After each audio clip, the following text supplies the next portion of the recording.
Ang progresibong lalawigan ng Iloilo sa Western Visayas ay mayroong 42 municipalities, 1 component city at 1,721 na barangay.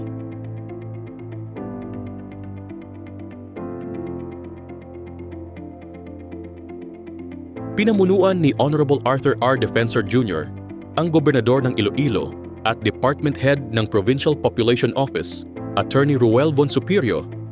Ang Iloilo Provincial Population Office ay may 63 plantilla positions, kabilang ang 42 Population Program Officers na nakadeploy sa bawat munisipalidad at lungsod. Tinitiyak nito na ang mga programa at serbisyo ay isinasagawa at tumutugon hanggang sa pinakamalayong barangay. Pinatitibay ang istrukturang ito ng isang magandang pamumuhunan. Taon-taon, ang lalawigan ay naglalaan ng allocated budget para sa population management services. Ang aggregate budget para sa population and development ay umabot sa 447,928,295 pesos. Ang Population and Development Office naman ay mayroong 115,792,224 pesos. Katuwang ang Population Office sa ilalim ng Population Management Services. Pinaigting ang mga programa para sa Responsible Parenthood and Family Planning, Adolescent Health and Development at Population and Development Integration. Ayon sa datos, tumaas ang modern contraceptive prevalence rate mula 32.09% noong 2022 patungong 36.85% noong 2024. We intensify the implementation of our Adolescent Health and Youth Development Program in collaboration with other offices such as the Provincial Health Office, the Provincial Social Welfare Office.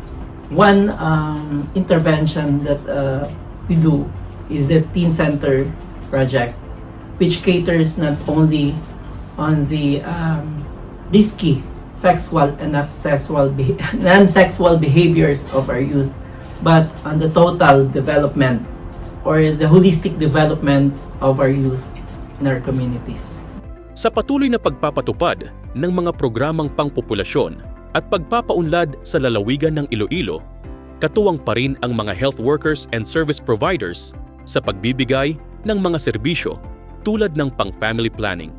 Yung sa province naman, nagbibigay din sila ng mga leaflets, mga flyers, at saka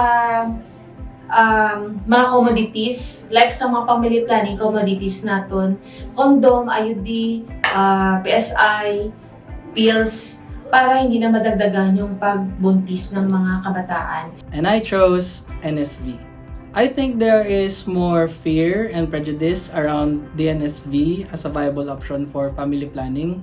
And siguro dahil ilan lang yung mga success stories of men coming out to say that it works, I made the decision because after having 3 kids, my wife and I saw her struggling physically and postpartum was no joke. So I guess that's what made me decide to undergo NSV. As governor, I believe in the beauty of investing in our people.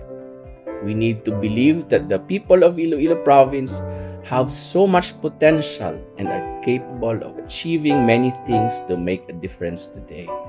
We are more inspired to work to bring Iloilo to greater heights. Ang Iloilo ay isang exemplar ng populasyon at pag-unlad at sa patuloy na pagtutulungan ng pamunuang ehekutibo at ng kanilang mga partner agencies, unti-unti nang naisa sa katuparan ang layunin ng PopDev, ang pagpapabuti ng kalidad ng buhay ng bawat mamamayan ng Iloilo dahil ang bawat Ilonggo, bawat tao, ang puso ng pag-unlad.